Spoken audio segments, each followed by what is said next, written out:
And there was another pub here called the Crown. We have some lovely cottages called Rose Cottages. It was owned by a family previously to the Second World War called Mollinson. And this house is called Beechwood. That building is called Southlands. It was built about 1709 by a chap called George Cowdery.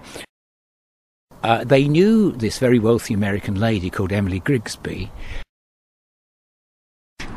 And it was the home of a chap called Frank Potter. And later on, it became the home of a chap called Andrew Lowe. And a company called Penguin Books.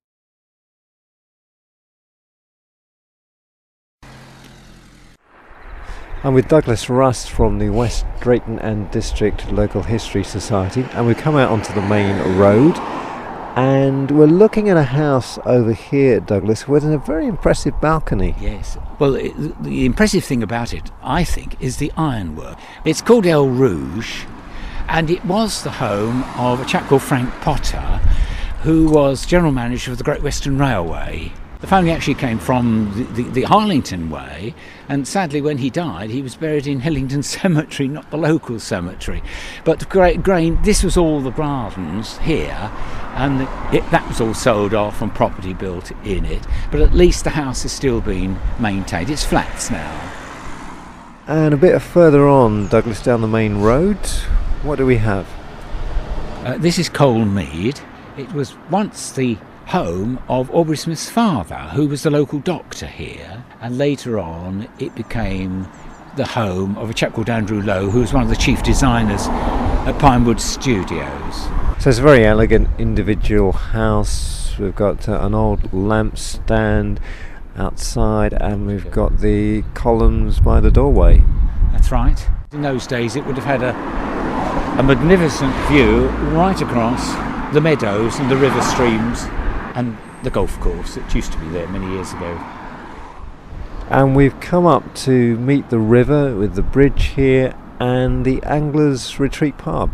This is the River Fraze that flows through and joins into the River Colne just beyond the island here, and that goes on through into Harmondsworth and on to Staines, past the airport, on the western boundary of the airport. And looking across the bridge, we have Mill House, which would have been a mill, wouldn't it? That's right, yes. It was a mill up to about 1913. It was a mill board, but what you're looking at, of course, is new. The house itself is the original, and the mill owner lived there. The mill itself was destroyed by fire in 1913. In fact, it was always being burnt down, but finally in 1913 they decided they would have to pack it up, and they left just a shell of some buildings there, which were taken over during the war by the Ministry of Power to make army bunks and equipment for the armed services. And a company called Penguin Books acquired it for the purpose of expansion when Heathrow was threatening to come across the north side of the Bath Road, but they never needed to develop it because it never happened. So the site was eventually sold, and some extremely presentable flats have been built on the site, which I think complement the old original mill and also the mill house itself. And then of course the county boundary is here. Just beyond there is where Middlesex, the old county of Middlesex, finishes, and Buckinghamshire takes over.